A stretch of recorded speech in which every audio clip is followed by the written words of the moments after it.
নমস্কার বন্ধুরা, বাঙালিয়ানা ভুড়ি ভেজে সবাইকে স্বাগত। আজকে আমি বানাচ্ছি পাস্তার পায়েস। এই যে দেখুন, পাস্তা নিয়ে নিয়েছি ছোট এক বাটি, আর এদিকে হাফ লিটার দুধ নিয়ে জাল করতে বসিয়ে দিয়েছি। দুধটা ফুটে এসছে, আমি এতে এখন পাস্তাগুলো ছেড়ে দিচ্ছি। পাস্তাগুলো ছেড়ে দিয়ে হালকা হাতে নাড়তে থাকবো।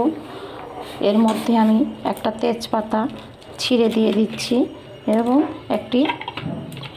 দুটি এলাচ থেতো করে দিয়ে দিচ্ছি। এটা আমি অনবরত এখন নাড়তে থাকবো যতক্ষণ পাস্তাটা সেদ্ধ না হয়। নাড়তে থাকছি আমি।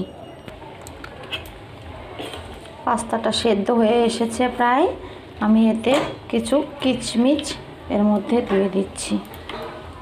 আর যে বাটিটা দিয়ে আমি পাস্তাটা নিয়েছিলাম সেই বাটিরই এক বাটি আমি চিনি দিয়ে দিচ্ছি।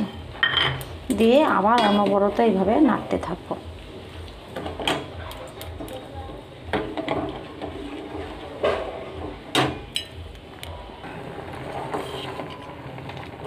পায়েসটা হয়ে এসছে। আমি এতে স্বাদ বাড়ানোর জন্য একটু ঘি দেব। ঘি দিয়ে নামিয়ে নিলেই আমার পাস্তার পায়েস রেডি। বন্ধুরা, অনেকে তো অনেক রকম পায়েস খেয়েছেন, একবার এইভাবে পাস্তার পায়েস বাড়িতে করে খেয়ে দেখবেন। আশা করি ভালো লাগবে। ধন্যবাদ।